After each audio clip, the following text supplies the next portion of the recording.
To hear you. Oh, Abiel, did you just start? Yes, sorry about that. The time's off. Took me forever to find the link again. Sorry, guys. Okay, so we're live now, and we're going to wait while attendees sign in for just a minute. Everybody looks so amazing. What up, y'all? I can't even hear somebody. Okay. Do we sound okay, Olivia? Sounds great. Should we test the sounds to see if everybody can hear everybody? Can everyone hear me? I can hear you well. Yes, can hear you. Can you hear me? Yes. Thank you. Can you hear me? Yes. Great. Okay, so let's get started, I will introduce everybody and then we'll turn it over to Olivia. Here we go.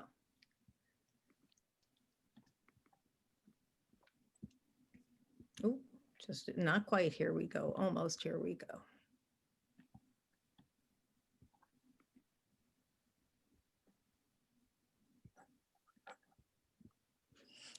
Hi, everybody, and welcome to the Seattle MLK Organizing Coalition's 39th Annual MLK Celebration. Each year, we honor Dr. King's legacy with a rally, march, and community workshops, amplifying our call for peace and economic and social justice. This year, we're also honoring the legacy of Congressman John Lewis and his call for good trouble, necessary trouble. My name is Katie Harris. I'm a white woman with gray hair, wearing a jacket with swirls on it. I'm sitting in my home office with Indigenous art on the walls. Together with Janet Woodward and Krista Irwin and Abiel Waldu will be moderators for your workshop in the background. This hour's workshop is Strategies for Community Healing. In just a minute, I'll introduce you to our presenters, but a couple of housekeeping things first. At the conclusion of the workshop, we'll ask you to fill out a brief evaluation. These evaluations are very important because they help us understand who attends and how to plan for future workshops. We're committed to making our workshops and rally speeches accessible. There will be captioning for all speeches on MLK Day, January 18th, provided through a link people can access on their personal devices. There's also captioning for this workshop. You can access it by going to the bottom of your Zoom screen and clicking on the CC Live Transcribe button, then click Show Subtitle. If you want a full transcript of the workshop, you can go to View Full Transcript. So now I'm going to turn you over to Olivia Smith, who's going to be your moderator for this workshop. Thank you, Katie. Peace. Welcome, everyone. Thank you so much for joining us for this session on Black community healing. And thank you again to the Seattle MLK Coalition for hosting such a fantastic week of workshops and education. And again, my name is Olivia Smith. I'm an anti-racist community organizer here in Seattle. And to describe my screen, I am a light-skinned woman with curly frizzy hair and a bun on the top of my head. I have gold hoops and a necklace, a blue tie-dye shirt, and behind me are pictures of Nina Simone and some ruins. And I'm so excited to welcome the people representing 4 brilliant Black-led organizations working to build power so that our local Black communities and people can thrive. And what a way to honor Martin Luther King and all those who participated in hundreds and hundreds of years struggle for Black liberation. So much has been done to strip us of our humanity, horrible violence and harm that gets passed through generations. So there's so much pain that lives in our bodies. And before we enter this conversation on healing, I just wanted to offer a brief grounding for us to feel ourselves and feel our humanity. Just 3 breaths. First, before the breaths, let us acknowledge the ground, the land we're on. We're on the land of the first peoples of Seattle, the Duwamish tribe. So let us recognize their humanity as well. So first, I welcome a breath for our ancestors who fought oppression and those who helped build a path forward for us toward Black liberation. And inhale. And exhale. Next, let us take a breath for ourselves, all of our humanity. Think of the unique, inherent goodness in you and what you bring to the world. And inhale. And exhale. And last, a breath for young people, the babies of the babies of the babies, and those who will be in the future that we're working to build right now. So an inhale. And exhale. Thank you. Before we hop in and hear from all the great people we have with us, just a quick explanation of our format. So we're going to hear 4 presentations. Each presentation will be about 10 minutes with 5 minutes for a quick question and answer after. And then after all 4 presentations, we're going to come back together for a group discussion and to answer some of the other questions that are coming up from the audience. So definitely be participating in the question and answer. Yeah, I'm looking forward to it. First, want to welcome Triana Holiday from Africatown. Thank you so much for being here. And Africatown Community Land Trust was formed to acquire, steward, and develop land assets necessary for the Black African diaspora community to grow in Seattle's Central District. So Triana, thanks for being here. And with that, I'll pass it over. And if you can also, when you're introducing yourself, describe your screen so people know. Thank you. Thank you so much, Olivia. I'm honored to be with this amazing group of presenters and panelists today. Thank you guys for having me and including Africatown Community Land Trust in this amazing workshop. I am Triana Holiday. I am a Black woman. I have locks that are not very long. They're just starting out. Yellow earrings, red lipstick, red glasses, and a green hat. Kind of matching my t-shirt that you can't see, but a black t-shirt on. And behind me is some artwork from one of our local artists around here in our studio. It is like green. I actually don't even know what it says, but it's green and black kind of street art that is behind me, various shades of green. So I welcome you all. I am going to share my screen, and I'm excited to share with you what Africatown Community Land Trust is all about, what we do, and how we really build within community.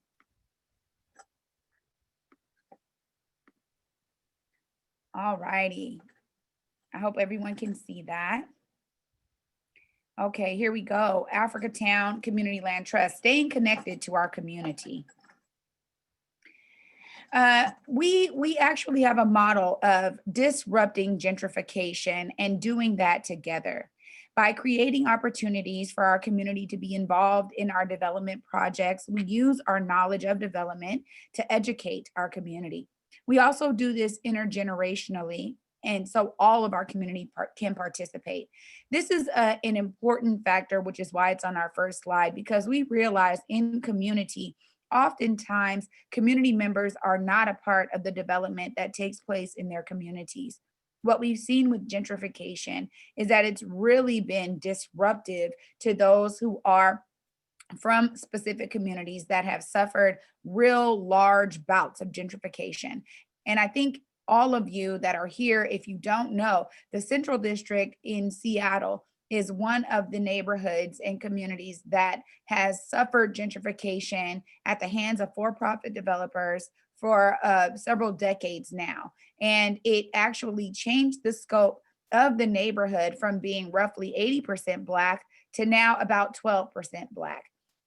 This is really disheartening to so many who were really from the community. I graduated from Garfield High School, and my parents were gentrified in 2003, 3 years after I graduated high school. And it was very tough because, again, having all of my roots here in the Central District, it was hard for me to move to Federal Way, which I had never heard about, and try to grow roots there. So this presentation is really about showing you guys how Africatown Community Land Trust aims to disrupt that gentrification and displacement by bringing our community together, activating spaces that are inactive, bringing funding so that we can create new buildings and new institutions that will allow our community members to grow and thrive in place.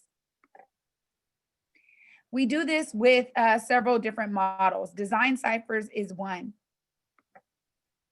Here you can see, for those of you that this is the young people getting involved. One of the great things that we did, this is before COVID, so you don't see them wearing masks. I want to make sure I make that very clear. But this right here was our design cipher, where we had young people from the community come to UW, their School of Design and Architecture, to understand how to utilize Minecraft, a game that so many young people in the community love and admire, to build their community. What we did was we actually implanted the Central District in the game and allowed young people to work in teams to build buildings and spaces that they wanted to see. One of my favorites, honestly, from all of this was a group of two young Black men who said, you know, we want a community center that has bunkers on the bottom. We need bunk beds because when we want to stay the night and do weekend activities, we don't want to have to go back home. So they developed an amazing community center in the game. And that was our first day of the design cipher. Before you see several young people circled around the table with a bunch of different craft materials in front of them, because then they were challenged to take those ideas and create some type of 3D model for what they created in the game. So this right here is a great snapshot of showing how we get young people involved and allow them to see themselves in terms of building their future communities. Design ciphers, again, goes across generations. We not only brought young people together to help us build and design and imagine what can be in our communities, but we also utilize the expertise of architects, landscape architects, designers, and more to come together and bring adults together as well. This right here is a photo of some of those professionals working with alongside community members to identify specific areas that are available for development. This right here, they were saying, these are the things we want to see. We give them postcards and we use string, and sometimes we map it out to actually understand what it is that people want. And we take our imagination to the next level by creating the designs in a community-centric way. This right here is the first day of our Minecraft. As you can see there, Mind the Block, Minecraft Hackathon right there on Bree's shirt. Bree is here with a young person helping him in terms of building that model in the game. Bree was our design intern for this summer of 2019. She came in with amazing ideas and worked together with some UW students to actually craft the Central District in the game. But this right here, again, is another example of how we pull teams together for that Minecraft hackathon and allow these kids to see themselves as a part of building their community. This right here is one of my favorites. This is an older elder in the community with her granddaughter. It's like grandmama and granddaughter together at another one of our engagements in community, where we said, hey, we know that Midtown Center block is going to be redeveloped, but before they demolish it, before they do anything, Africatown was at the helm to work with the for-profit developers to say, let us activate the space so that we can get people to imagine and what Africatown could look like. This right here was our Paint the Block event, where we had amazing folks come out and actually paint the block, literally. By utilizing activations of spaces that are going to be developed, you begin to get your community members engaged in the development so that they're not just seeing it happen, but that they're also a part of it. And here it is. The community continues to work together. This right here is us coming together for our day of unity. As COVID has struck us all, we had to make adjustments, but you see people here are masked up, and we still brought out our vendors to Judkins. I mean, this right here is Jimi Hendrix Park. We brought our vendors out. We brought the community out. We brought the artists out and speakers so that we can continue to educate the community on the ways that we know how to build community. There's so many experts within community that we just started bringing folks together over the summer of 2020 to say, we now need to take a lot of this momentum and create a movement out of it. Continue to build in community with that same energy.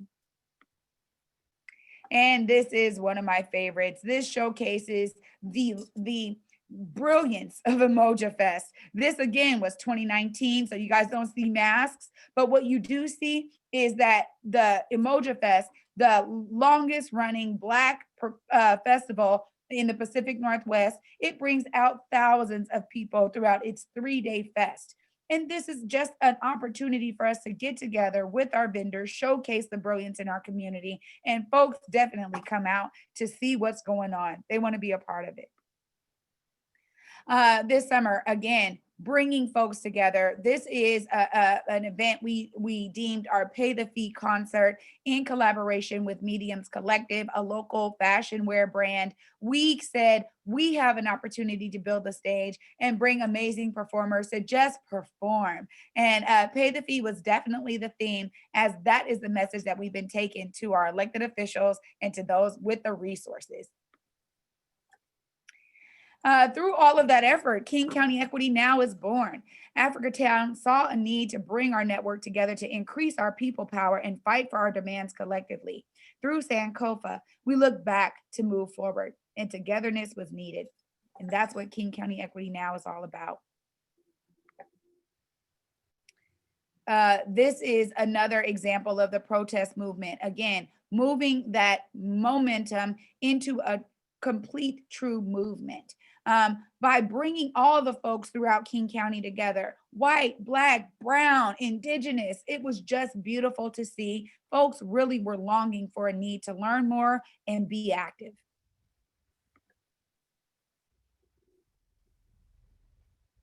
I'll play this video for you now.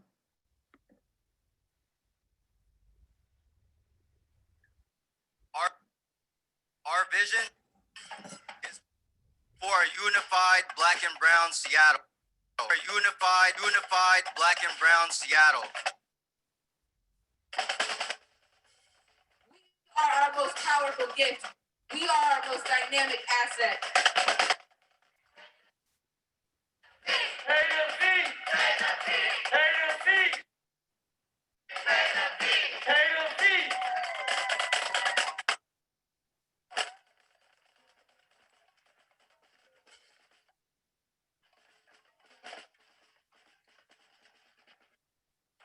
All have vital roles to play. Not everybody needs to do everything, but everybody needs to do one thing at least.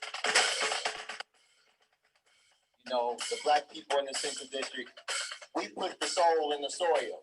We are the water. We are the resilient people.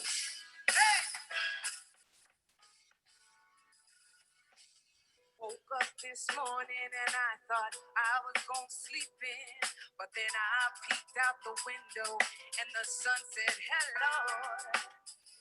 So this is our day of unity. We gotta celebrate being in the presence of each other, loving each other. The sun's out for me today. Hey, all of y'all, sun's out for me You got this. Hey, that's your community saying you got this, all right? So you got this. They believe in you. You got to believe in yourself. We can't unify on how we gonna get free. Back in my head, decided to fight it. Jumped out on the right side of it. Collectivism then moves into action by bringing folks together and educating folks. We understand the value of the collective voice. With city-owned property being underutilized, we had a mission to bring vitality from our community to those spaces. The story of Fire Station 6 turning into the William Grove Center was only known to some, but for the larger community of Seattle brought themselves to the table in support of the mission. Similarly, the Cairo site was a local fight in the Central District in Chinatown ID. Now we have the city behind us.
So that right there is an example of how we utilize that momentum and bring it into the movement.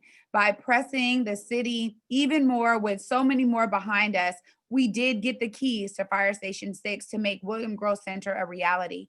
I always love to use the example. Think about two middle school boys coming from Washington Middle School, walking over to William Grove Center because they have an idea to build a hoodie that has technology on the inside. Maybe it's headphones, maybe it's some type of virtual set, but that's what William Grove Center will do. It will really be innovative in that regard.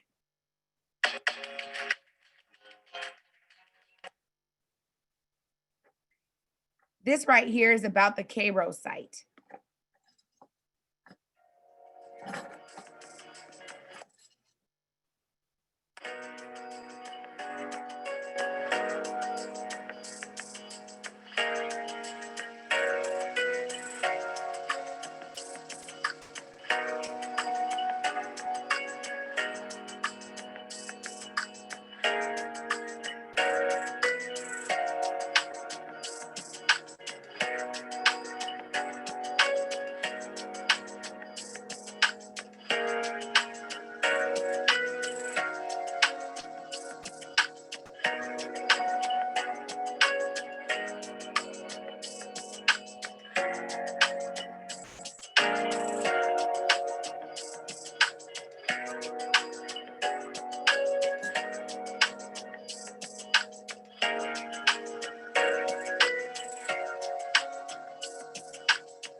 That right there will be providing some immediate housing for those who are unhoused. All right. Together, we can truly build Africatown. Find ways to be connected to the work in your community, in your city, in your state. At ACLT, we work hard to stay rooted in the best and brightest of our community so we can thrive in place and not be displaced. Join our growing movement at africatownlandtrust.org. And you can reach me at traeanna@africatownlandtrust.org. Thank you, guys. Triana, thank you so much. That was beautiful, seeing all the pictures, the warmth, and just you can see how much healing is possible when we just have the space to be, So, so exciting, and want to talk more after the rest of the presentations about more ways people can get involved. But thank you for that. And we're going to hear now from Kristen McCowan and Inye Wokoma, from Case 21 Na Wari, which Na Wari creates space for Black ownership, possibility, and belonging through art, historic preservation, and connection in the Central District. So thank you. Good afternoon. Thank you for inviting us to share a little bit about our work with Na Wari, and specifically Case 21. My name is Inye Wokoma. I am a Black man, short cropped hair, glasses. I'm wearing a blue hoodie, and I'm in my office that is filled with art and plants. So that's what you see in the background, or if you're sight impaired, that's what's surrounding me. So Na Wari, as was stated in the introduction, is a space that creates possibility for Black ownership. We operate as a Center for Black Art, Social Connection, and Community Stories in a home on 24th Avenue in the Central District. And one of our slogans is the house that fights displacement with art. And so the story behind that is that Na Wari was founded in April of 2019 as a way of preventing the sale of one of my family homes, a home that at the time belonged to my grandmother, to prevent the sale of the home. And so it was a way of creating revenue for my grandmother that she needed to pay for her care, as opposed to selling the home. And so, as we know, there's a long history of Black homeowners being priced out of the neighborhood due to the increasing pressures of owning homes, just the increasing cost of owning homes. And so our family has not been immune to that. We once owned 11 homes in the Central District collectively in my extended family. Now we're down to 3 homes. And so we were really motivated to prevent the loss of any more homes in the family. And so we came together, and one of the emerging strategies that we came up with was to figure out how to create value in the space by giving it back to the community. And Na Wari is the project that emerged eventually, and is a collaboration between myself, Elishaba Johnson, Jill Freeberg, and Rachel Kessler, 3 of my friends and professional colleagues. And we came together and decided to do this work. And in doing so, we were able to pay my grandmother $3,000 a month in rent to hold the space and to provide, the funds that she needed to maintain her care without selling the property. And so when we're talking about creating possibilities for Black ownership, one at the heart of our mission is to begin to look at strategies that can anchor current Black homeowners, right? We have to recognize that, there are still a significant number of Black homeowners in the Central District. However, because our community has been largely displaced, a lot of those folks are increasingly isolated and invisible. But, the pressures and the cost of home ownership keep going up, and more people, are continuing to choose to sell because they don't see any other options. And so by piloting a model in the 21st century that looks at creating community spaces that bring in additional resources for folks that are struggling with the financial burden of home ownership. We're really looking at, how can this model be scaled up, right? Scaled up and modified. How can people take the idea and implement it in ways that make sense for them with ideas and skill sets that are particular to them, and then begin to reimagine repurposing the properties. And so, that was the idea. And, we've been open for going on 2 years now and been really successful in our work. But it hasn't been without challenges.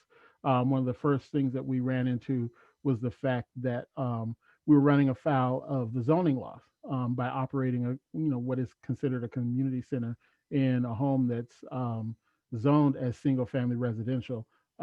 We were reported by somebody in the neighborhood, which got us on the radar of the Seattle Department of Construction and Inspections. And so they did start the process of citing us for zoning violations, which would have meant that eventually we would have had to close down.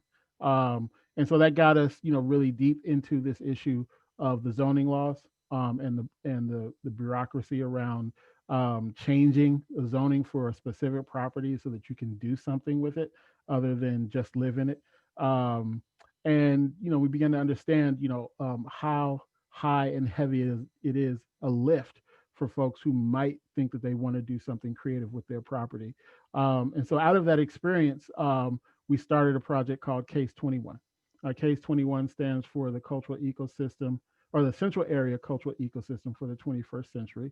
It's an organizing project that is designed to bring together Black homeowners and Black cultural workers, so Black artists, arts administrators, curators, promoters, anyone who's involved in the cultural production in our community, to begin to imagine, one, what are some various ways that Black homes can serve as community spaces, as cultural spaces, and how can those strategies be used to anchor Black homeowners, and then promote new Black ownership.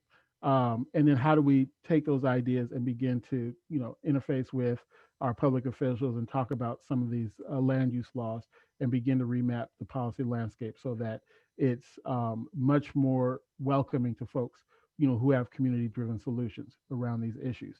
And so, we started, one, by having a very specific problem that we wanted to solve.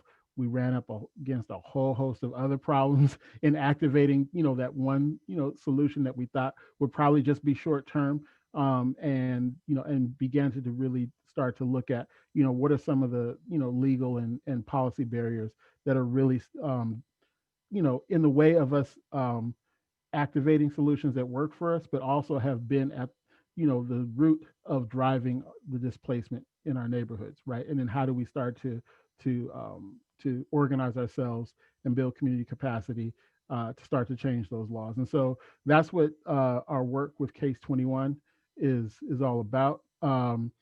Just to give you an idea about what Na Wari looks like, I'm just going to share just some shots of our website, so you can get a sense of what we mean when we use art. This is our website. So this screenshot is the front page of our website, and on the front of it, you see 3 Black women who happen to be members of the African American Writers Association. They were doing a reading at Na Wari.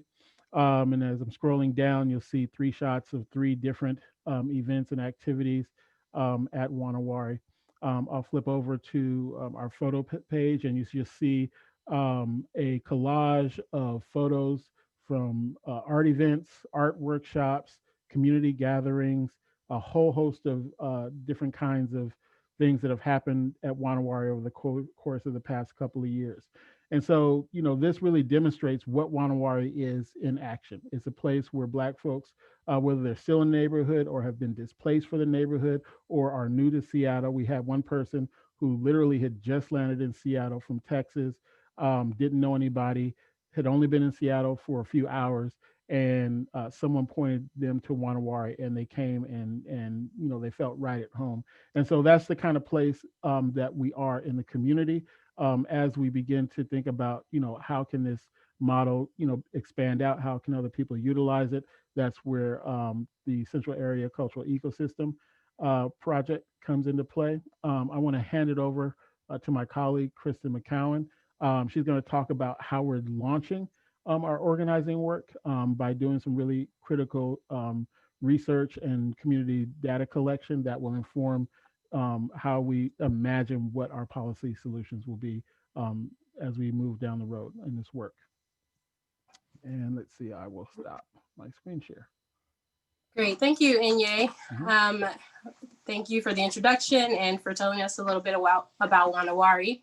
My name's Kristen, and behind me, you see I'm sitting in my home office, and there's an art picture behind me, a calendar, a couple of plants, and a printer. And I'm wearing a white shirt, and I'm a Black woman with locks and glasses. So just to give folks a little idea about the how we began the process of the survey work. So of course, doing a community survey is a heavy lift, and we understand that we are not in it alone. And so we started with a series of stakeholder engagement conversations. We reached out to a bunch of organizations like Langston, Africatown. Actually, I think Triana was the first persons that I talked to about sort of getting an understanding about what types of information might be useful as we gather data from community members to sort of lend itself to other community efforts and other organizations' efforts. So we also reached out to the Office of Arts and Culture and Central District Forum, NAM, and Rainier Beach Action Coalition, and a bunch of other organizations. And so that is how we began. And that process is really just to highlight how Case 21 is, our goal is to be engaged with community from the start and throughout the project. And so as we started developing the survey, we decided to do a 3-phase rollout of it. And so the first phase of the survey is really targeted at Black homeowners. And part of what we're trying to do is just understand their current experiences by asking things about residency, their ownership experience, how affordable it's been, or any challenges that they might have had with affordability. And then phase 2 is really understanding just the impact of the changing neighborhood. So if you think about phase 1, it's like, what are our current experiences? And phase 2 is like, okay, how has this changed as our neighborhood and as our community has changed? And what type of pressures have resulted as a result of that? We also ask a lot of things around sociocultural experiences, and that being like how people feel connected to the Central District. And of course, with our goal to create sort of a community ecosystem of like arts and culture, that is a really important piece of phase 2. And of course, we do have phase 3, and that piece really rolls into the organizing, like the heavy lifting of the organizing. And that's where we begin to get an understanding of homeowners' familiarity with some of the policies that are affecting their ability to own their homes, kind of how Inye mentioned at the beginning, some of the zoning policies and things like that. So that's when we will begin to strategize around different policy advocacy efforts. The other thing I want to highlight just before we jump into the next presentation is about our survey implementation. And so our survey, the way we implement it is not simply to send this survey link to everybody. It's really going to be community engaged from the start. And so all of the homeowners that we seek to speak with will be sort of contacted by a person who Na Wari has hired, the Case 21 project has hired to be a survey administrator, so that we have sort of a connectedness throughout each of the phases. And with that, I'll stop there. We also have a poll that we would like to share with you all. And Katie, if you're prepared to share that now, that would be great. So if you can just take a minute to read these statements and check all that apply. The first is, I'm black and I own a home or homes in the Central District. The second one is I know one or more Black homeowners in the Central District. The third is I'm a Black artist or cultural worker. This includes arts administrators, programmers, curators, managers, promoters in Seattle more broadly. And then the final option is I would be interested in referring someone to this project. And please check all that applies just so that we can get an idea of the audience members and your connection with the CD and how we might be able to engage you in the future. Thank you. So I'd like to just jump in and say that this poll, if you're in the audience and listening and you are a Black homeowner in the Central District, or you know a Black homeowner in the Central District, this is an organizing project. We are starting with a research model, but we are approaching our research from the standpoint of organizing. And so we are looking to connect with folks. This is one way of connecting with folks, letting folks know that we're out here doing this work, and that folks can opt in to be a part of the process, whether you want to take the survey as a homeowner or as a cultural worker, or if you want to support the project by referring somebody you know, or if there are other ways that you want to support the project on a volunteer basis. We have, I'm sharing my screen again, on our website at wanawari.org. On our Organize tab, you can find information about Case 21. As I'm scrolling down the page, you'll see a button that says Begin Questionnaire. This is not the actual survey. This is an intake questionnaire that allows us to capture your information and be in contact with you to figure out, what's the best way to engage you about the work that we're doing. So this questionnaire is open for anyone to view and to respond to, and we invite you to take a look at it and respond, in the best way that's appropriate for you.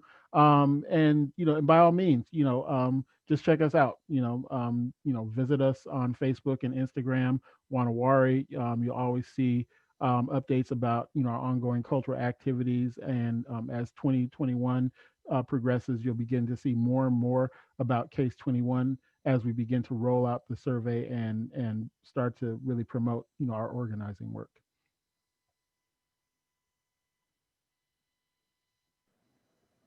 Amazing. Thank you, Inye and Kristen. So good to hear about your work, and I just love the inception story and the foundation of intergenerational healing and supporting others in this work. So thank you. Thank you. And next want to welcome Naima Clark with Nurturing Roots. What's up?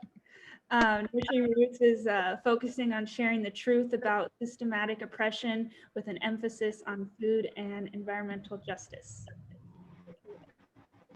Yes, thanks so much, Liv. Peace to everyone that's watching, all my, my panelists that are here with me today. It's an honor to really just talk about a lot of liberation and be a part of this movement with all of you. So I just always like to take that moment to just thank y'all for, for being present in this, because it's a lot of work.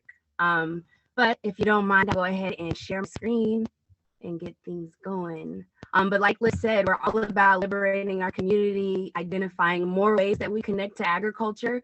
To identify myself first, I'd like to point out I am a brown-skinned Pan-African woman, thick brows, haven't got those waxed in a minute, thick hair and a poof ball, inside of a van, a little slight echo. We are delivering a lot of wellness boxes, and I have my kente cloth in the background.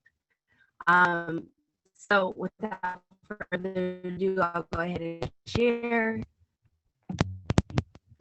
Stay with me. All right. So a lot of what we're doing at Nurturing Roots right now is identifying more ways to, hold on to land in our struggle to maintain a lot of our spaces. Agriculture has definitely been under assault for many years.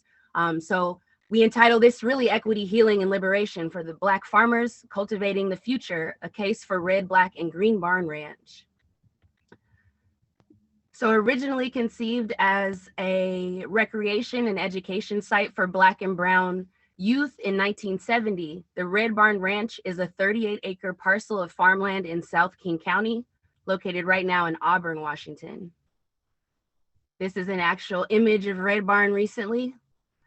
Seattle Tilth rented the land from Seattle Parks and Recreation in 2014, utilizing it as an incubator for beginning farmers, most of whom were immigrants of color. Tilth was asked to vacate, or decided to vacate, the land back to Seattle and gave it back to Seattle Parks and Rec, but civic government has yet to create a meaningful access. General maintenance has been neglected and the property is falling into a state of disrepair. We've been told that a lot of the buildings have asbestos, a lot of the spaces, there's trees fallen, there's a broken septic system. So what we hope is that Nurturing Roots and the Black Farm Collective together in proven partnership, we are positioned to immediately and meaningfully take over this acreage and expand on the original mission. Believe it or not, this land was given to the city by Elgin Baylor, a basketball player that was here at Seattle U, I believe. And he wanted this space to be used for urban community. He wanted the space to be given back to folks of color. And unfortunately, it seems as though the city has attempted, but hasn't necessarily succeeded. In 1920, there's a lot of staggering info out there, but for me, this was really heartbreaking. In 1920, the USDA counted 708,000 Black farmers. In 2019, out of 3.4 million farmers, only 45,508 were Black, and that's only 1.3%. Structural racism and inequity in farming have often, affected us way more than other communities. So a few just to point out here, the evolution of the U.S. agriculture is deeply rooted in the exploitation and stolen labor of Black people through slavery, sharecropping, tenant farming, and convict leasing. And for those of you that are unaware of what convict leasing is, it's when a prison allows an individual to use their labor. So meaning there are people that are incarcerated. I'm a business owner. I can go to the local prison and get labor, a lot cheaper than any legal requirement for my labor. So unfortunately, we had to deal with that.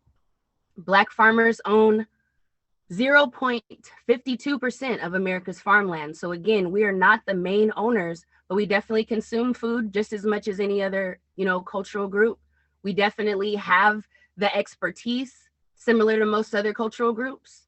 But there's still some reason why this disparity, affects us more heavily.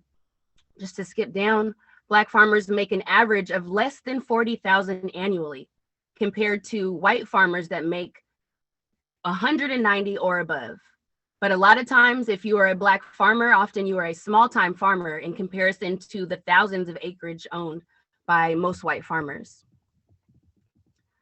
Food insecurity, definitely we identify that at Nurturing Roots, but that is what we hope to create a solution to at Red Barn Ranch. Here we have a graph. The biggest thing takeaway from this is out of 100 adults, 40 Black adults are food insecure compared to 9 white adults. So food insecure, what does that mean? Are you able to eat processed foods in plenty? Sure. But sometimes you may not have access to the healthiest, most beneficial food for your body. And most often, Black folks, again, staggering. Under the stewardship of Nurturing Roots and Black Farm Collective, Red Barn Ranch will become what we hope to be Red, Black, and Green Barn Ranch, a space to heal, grow, and nourish, not just the land, but our community also. So just talks a little bit about the leadership. Nurturing Roots and the Black Farm Collective have been working together. Ray Williams and I both steward farms currently, Yes Farm and Nurturing Roots. And Ray and I have known each other for years. He was actually an educator at Rainier Beach High School, my science teacher in my 9th grade. But Ray and I have developed a friendship, a business, relationship that has really just blanketed a lot of, my career. Now that we're having this opportunity to acquire land, how can we identify the correct way to pull land from these different resource pockets? And we identified that if you are able to create a conservation entity, most often you'll be considered like these big land development agencies, Parks and Recreation, Forterra. You're able to now be on that stage and acquire land. So that's one of the reasons Black Farm Collective, we wanted to identify them as a partner so that we can make sure that that land stewardship happened. There are a few other folks in the cooperative. There's a few listed here, but definitely we are looking to incorporate more. We've identified more partners that are not listed, so definitely want to shout that out.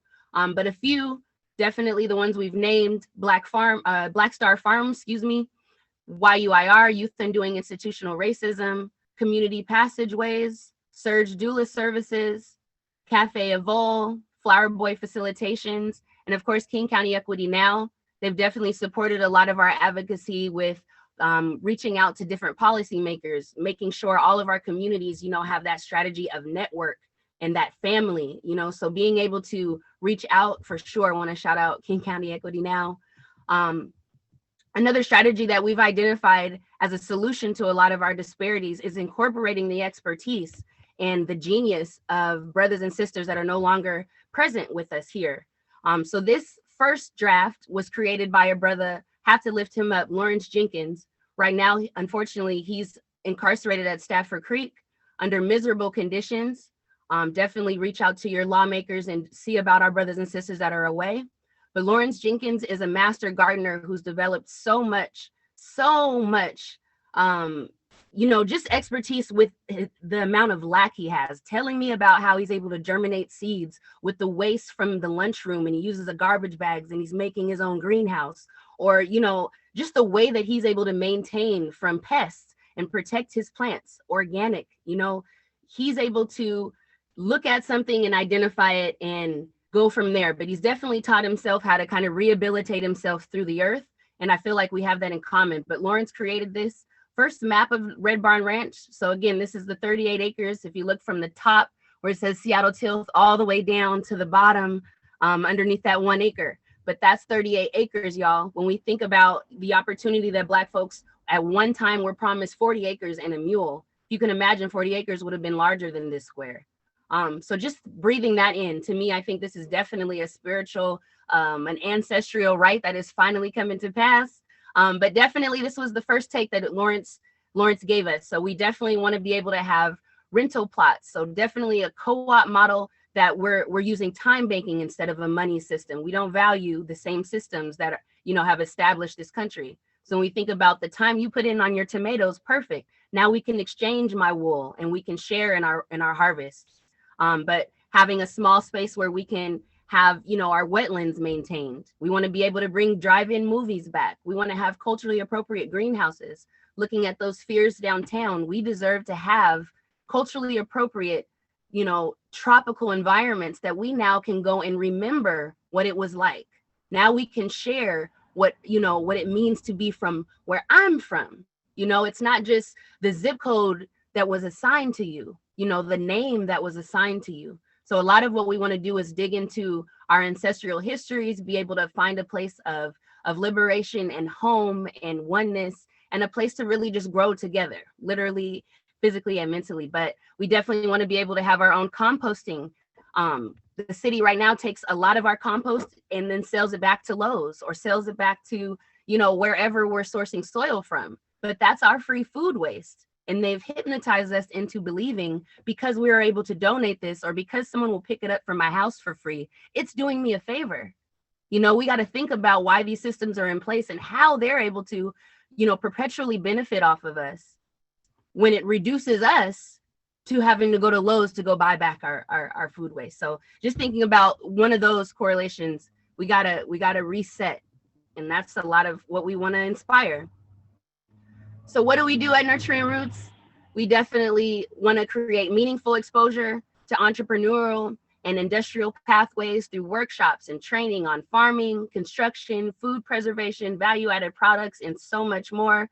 One of my sisters, got to lift her up, Melanie Edwards, is all into sheep shearing and being able to make her own wool and yarns. But to me, seeing a sister, spinning glitter into sheep wool, it's like, I've never seen that. Have y'all?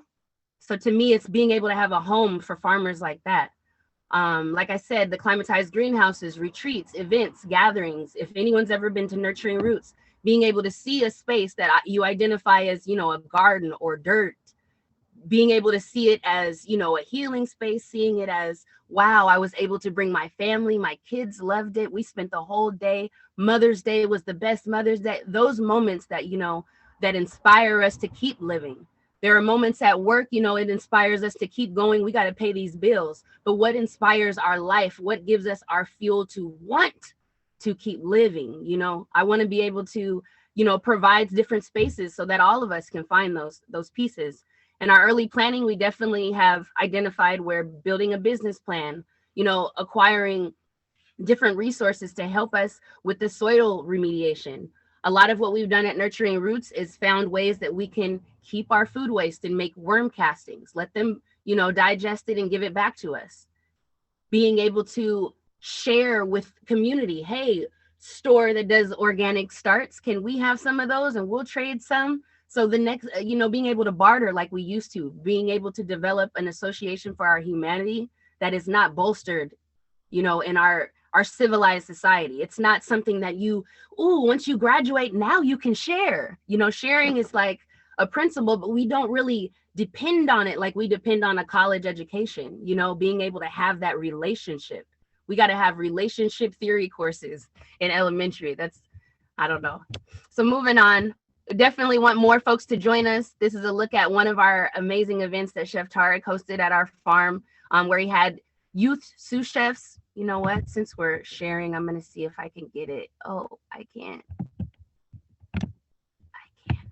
Okay, youth sous chefs that were supporting us in that effort.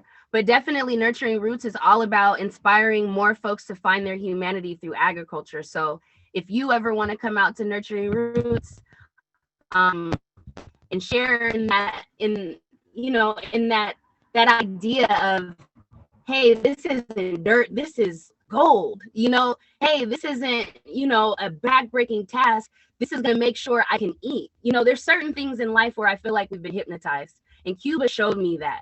And if anybody's heard one of my presentations, I probably shared it, so too bad, you're going to listen again. But in Cuba, I went to visit a school, and there was a little girl and a little boy outside my bus. And the little girl ran up to the bus and she handed me a flower inside of the window. And I was so excited because in Cuba, the US dollar at that time was about 23 or 24 to 1. So I'm thinking, oh, let me give her $1 and make her day, right? And so I pulled $1 out of my pocket and tried to hand it to the little sister. And she sure hand no. And her brother shook his hand no. And so I asked my translator, hey, I'm trying to give this $1 to her. I don't think they get it. I'm just trying to give $1. And they're like, so she asked them. And I guess the boy told my translator, well, she didn't want to sell her the flower. In my mind, my jaw, everything just dropped at that moment. And the idea that this little sis wanted me to know she was not selling, I want to give you something. And it was more important for her to identify she wanted to give me something than to take that $1. And I know how much that would have meant to them. So anyway, I say all this to say I don't want to be hypnotized anymore. You know, some of my kids would have looked at me like, $1? Where's the 20s? You know? And that's not to say that we, you know, our kids are not worth it. We have been trained. We have been hypnotized. And I thought about that moment. I thought, how can I bring that back? How can I bring back the opportunity for free healthcare? They got free healthcare. You know how long it takes for me to get an appointment? I just think about those disparities that we often just, oh, that's just the way it is. And it's not. Produce is not supposed to be paid for. It grows out of the ground. It's supposed to be picked. So I think about that, it's supposed to be nourished.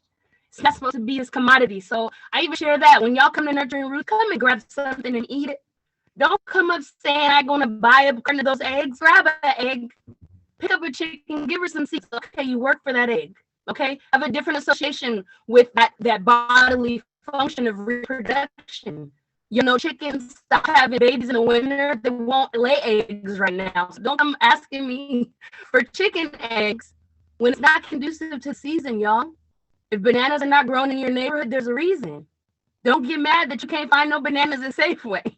But I love all my people. I love being able to inspire more people to think about agriculture as our friend and our companion.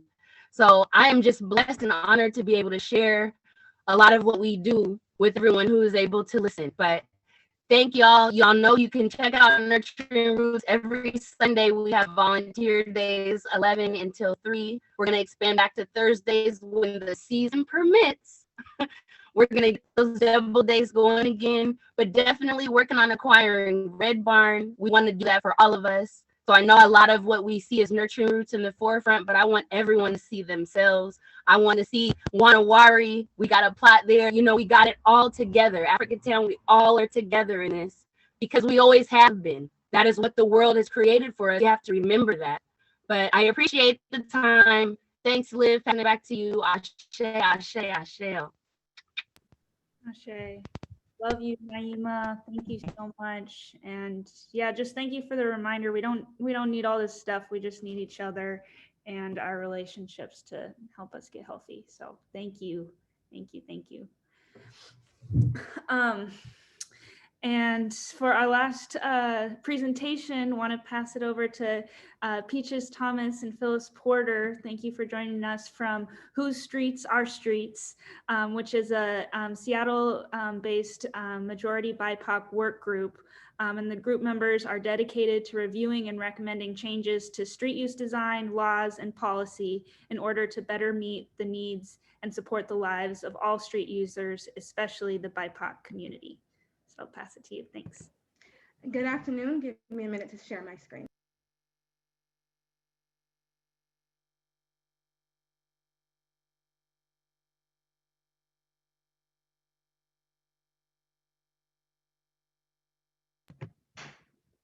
Okay, and I will hand it over to Phyllis.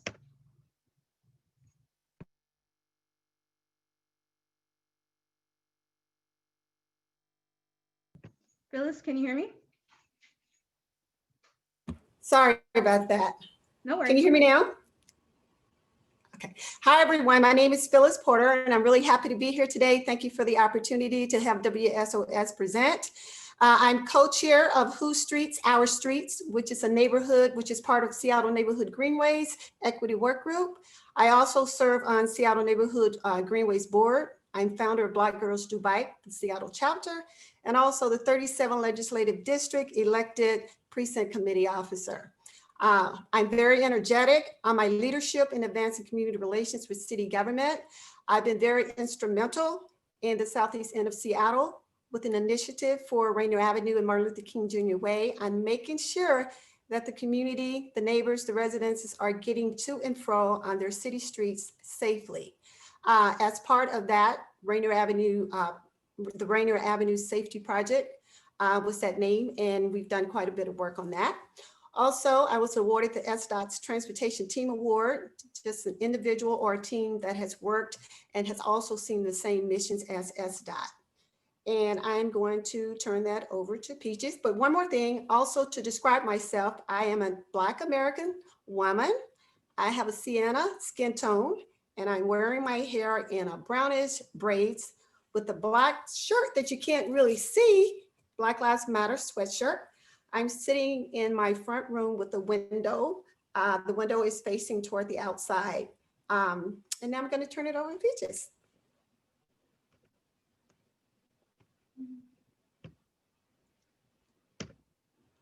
Sorry, my computer is freezing for some reason.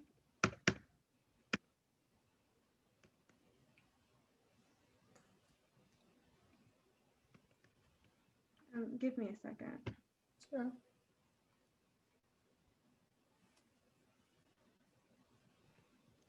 I'm not sure, but all of a sudden the PowerPoint is stalling.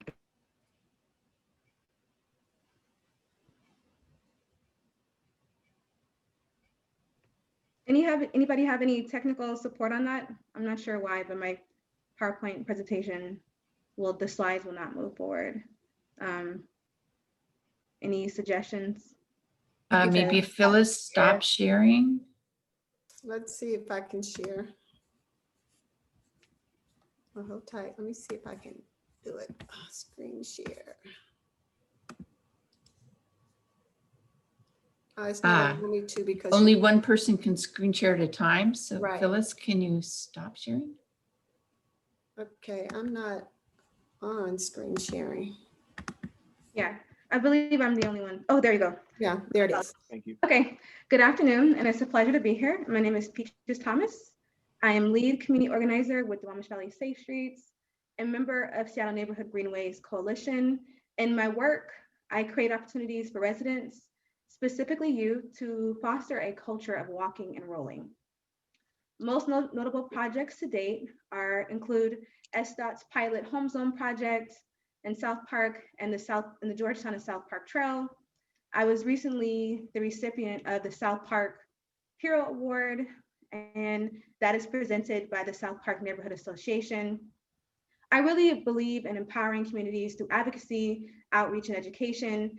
In my experience working within Seattle's neighborhoods of South Park and Georgetown, residents really feel safer when their shared spaces are equitable and accessible to all. And that really inspires me in my passion to see racial, social, and environmental justice within Seattle.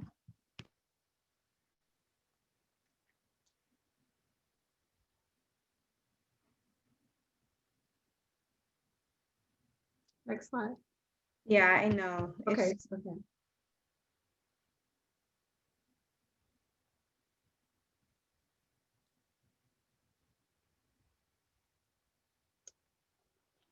Hold on, I'm gonna try to stop sharing for a minute and see if that.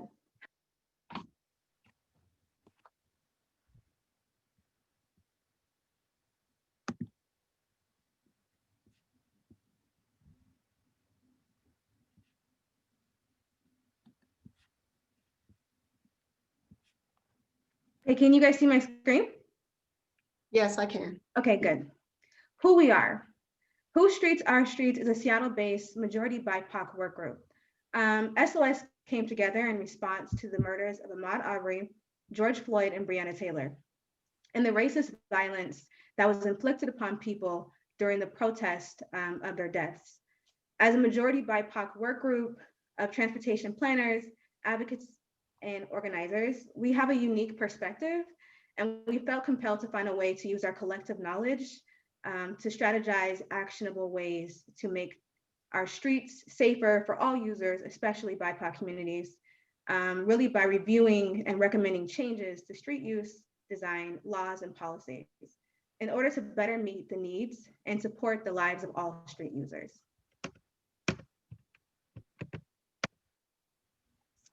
As we were in discussion on how to create our values, we sat at the table and we had a discussion, but first we had to ask ourselves a few questions regarding three things.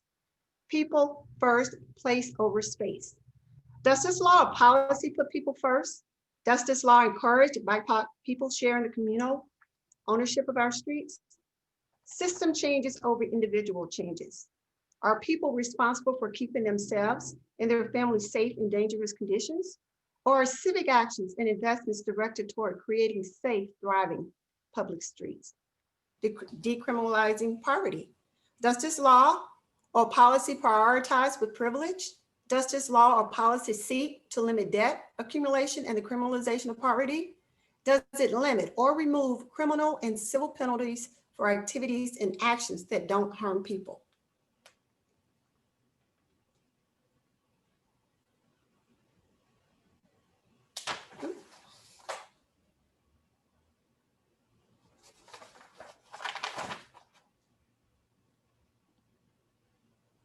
My apologies, I seem to be having some technical issues here, so I think. How are you switching slides? I'm sorry, what were you saying? How are you switching slides? Are you using the next button or are you using the buttons on top of your slides? I'm using the arrows on my laptop. Is there a better way to do it? You could try using the actual, so if you click on your slides at the top, it should pop up. Oh, I see. Thank you so much. No problem. You're a lifesaver. Okay. First, we acknowledge that many of our laws are built on racist ideology. We decided to start by reviewing the laws that increase the likelihood that a negative interaction with law enforcement or transportation enforcement will result in the harassment, injury, or death of a Black person. According to our research, these are the laws that are most cited based off of current statistics. That includes loitering, trespassing, helmet use, jaywalking, fair enforcement, street use. Under fair enforcement, did you know that Black passengers make up 9% of Sound Transit ridership, but receive 22% of fare violation citations and 50% of misdemeanor theft charges for fare violations which are issued by transit fare enforcement?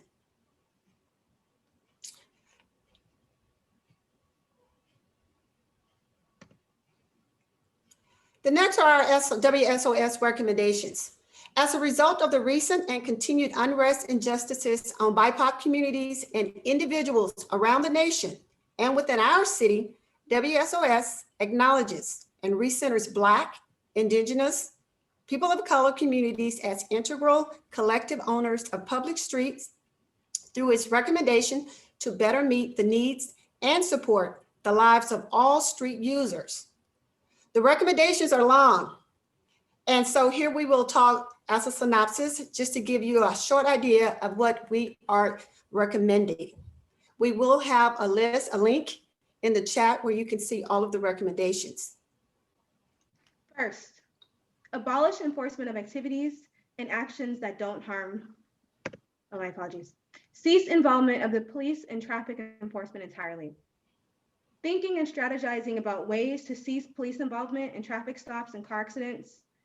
Asking ourselves, is armed enforcement necessary in these circumstances? Potentially finding other agencies that may be better equipped to handle these situations. Again, highlighting methods to decrease these negative outcomes I mentioned earlier. Second, when seeking to reduce traffic violence, prioritize non-punitive methods for making streets safer. This includes harm reduction, driver education, community service, community building, and direct assistance. When punitive methods are used as a last resort, it must be an automatic, tiered, progressive system that does not create or support burdens or barriers impacting low-income communities and can be waived in favor of non-punitive measures where people are unable to pay.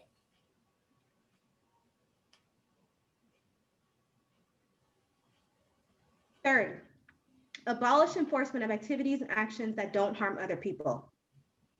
If an action committed by an individual does not harm others, for example, helmet use, jaywalking, and loitering, we should be focusing our efforts on systemic changes. Studies show that those have a lasting influence on progress versus individual actions. 4, invest in people and communities to foster ownership of public places.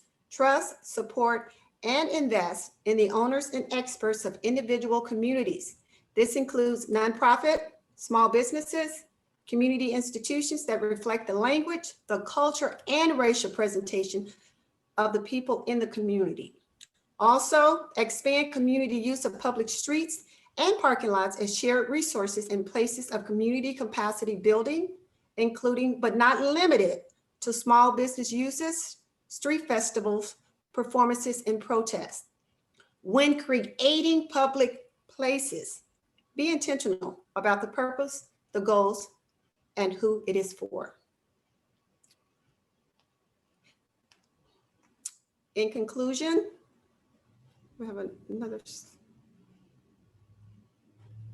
Okay.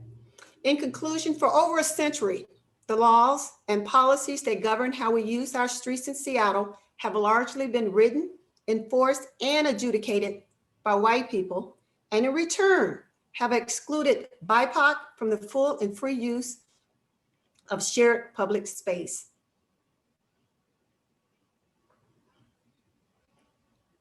Too often the voices of those most impacted by racist laws and policies are silenced. We are seeking to highlight stories from community members about their experiences with Seattle law enforcement and transportation enforcement agencies. Listed here is our contact information. And if you would be willing to speak your truth with us, or if you would like to learn more ways to get involved with WSOS, fill out the form that we're going to put down in the chat below. We will also provide a link for our webpage And as well, if you would like to read our full list of recommendations or want updates on our work. On behalf of WSOS, we thank the Seattle Martin Luther King Jr. Organizing Coalitions for their efforts and their work on putting strategies for meeting community together. We also give a thank you to Olivia for being our moderator for this evening, and also to you, the people that are watching and listening. Again, if you have any questions or you need to contact us, our information is here. Thank you. Thank you. Thank you both so much. Yeah, thank you for sharing those things. Just tying back to what Naima was saying earlier, so many things we think, oh, that's just the way it is, we can't change it. And you know, some of those things I wouldn't have even like thought, oh, that's something that can be different. So thanks for opening up my mind. And yeah, just thank you again to all of the presenters. This has been well, great presentations, but I want to get into a bit of a conversation and give you all chances to recognize each other's work and see ways that we can support each other. So for the rest of the conversation, just want to invite you all to answer 2 questions. So how can we support each other through this work in our collective healing? And then how can attendees support and get involved? So open it up. All right, we're just going to go in order, I'm assuming. Thanks, Olivia. I did see one question that I wanted to address about, someone said, for the Cairo site, how many people will be making the final decisions about this project, and how will the different ethnicities of the international district be represented? And one of the things I really we stress over at ACLT is the relational approach. Having relationships with interim CDA, with a CID coalition is important to us. So we really are creating a real kind of global majority committee with regard to the Cairo site. So it really will be in hands of not just Black community, but also our Asian brothers and sisters, our Indigenous brothers and sisters as a part of that. So I just wanted to address that. I think there was another question, but I don't, I saw 2 questions for myself. Sorry, you guys. Okay. I saw 2 questions for myself, but the other one was securing city funding for the affordable housing project on Yesler Way was a huge victory. What do you think was instrumental in Africatown being successful in this? And that really is, again, engaging the community. The Land Use Review Committee, LURC, for those of you who know, they have meetings, and normally there's nobody from the community at their meetings. And what we did was we engaged the community and said, look, we need all of you to rally together. If you can join this call, please join now. And there was over 60 folks from the community telling Shelter Holdings that they did not want them in community, that what they were planning for their for-profit development project was going to further displace those who have already been displaced out of community, and that they really wanted to see Africatown Community Land Trust as the nonprofit affordable housing developer to take over that space. And so I just wanted to be able to answer those 2 questions. Quickly, we're doing it, I think, by building these ecosystems of, supporting one another. I'd love to have Whose Streets Are Streets with us in King County Equity Now. As we build from a volunteer kind of initiative and into an organization, there's a lot of organizational things happening, but it's important that we actually showcase a strong front. Already, Na Wari is a part of that. Nurturing Roots is a part of that. So it really is, there's this collectivism, and that's how we support each other. When Inye says, look, I need y'all to call about this particular thing. When Naima says, look, we need to call about Red Barn Ranch, we get together. We bring our energy together to support our developments, to support our campaigns, our initiatives. And we also need to be amplifying the messages throughout that collectivism. So that's how we do it. If you guys are really interested in what Africatown Community Land Trust has been doing in conjunction now with King County Equity Now and so many amazing groups, please reach out to us. We do have a volunteer form on africatownlandtrust.org. We welcome all of those from community into this work because we know it takes us all to make it happen. Thanks.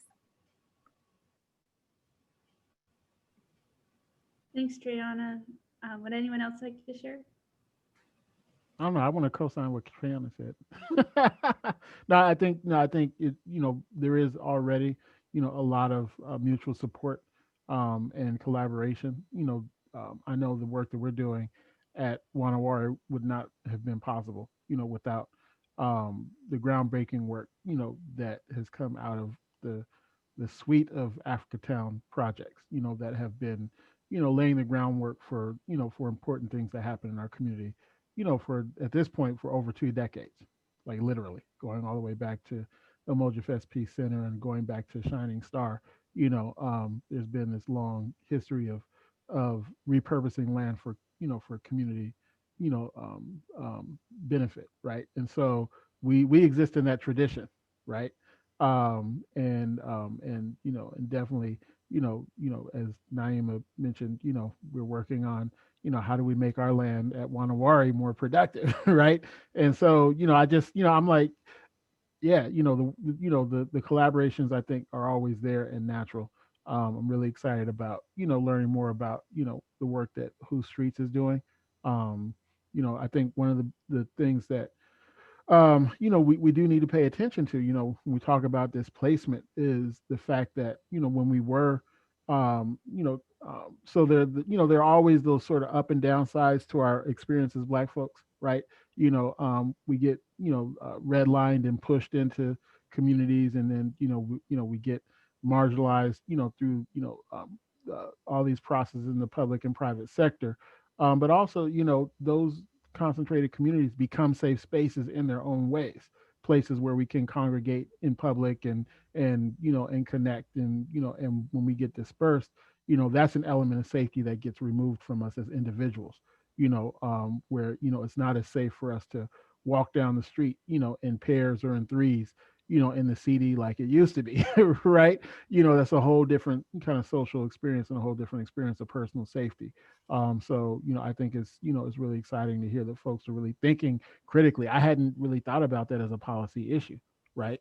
But it's just exciting to hear that folks are out there thinking about things in ways that even those of us who have been doing stuff and think we got it covered realize we didn't got it all covered, right?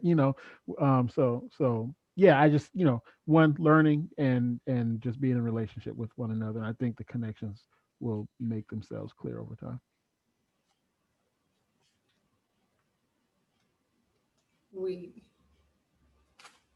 Are we going to go in order, or can I just sneak in? You can sneak in if you'd like. Okay, great. Okay. Yes, this was a great opportunity today to listen to everyone. And when one person is strong, everyone is strong. When one person is weak, we all are weak. And so by working together, this is a great opportunity, especially for WSOS, by us being one of the newer groups that are just coming out. It's great to see leaders like Triana. It's great to see leaders of Inye. I'm sorry if I pronounced that wrong, but it's great to see the organization that are moving forward. And we need your voice to help us. And at the same time, you need our voice to help you so we all can do it together. So again, just remember, when you talk about public spaces, they're more than just spaces. They're places for people of the community. Our streets belong to the people in the community. The parking lots, everything that's within that belongs to that community.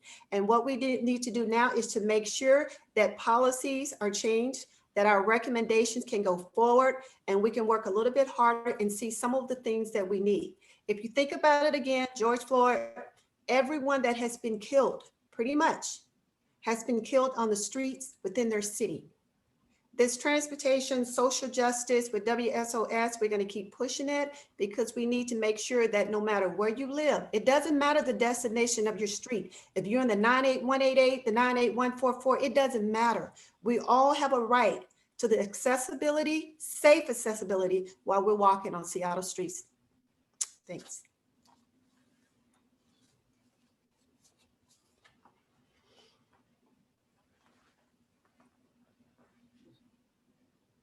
Kristen, was there anything else you wanted to share?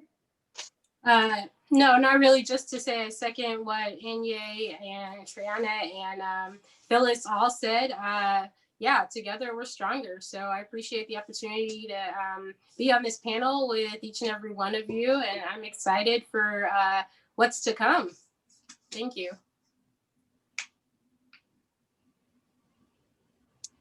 Naima, would you like to share? Sure. And I know I fell off for a second, but in closing, I just want to say again, thanks for allowing me to share.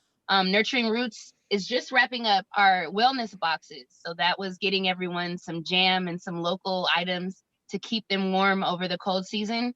But in February and the end of March, we're going to be releasing our veggie grow at home boxes again.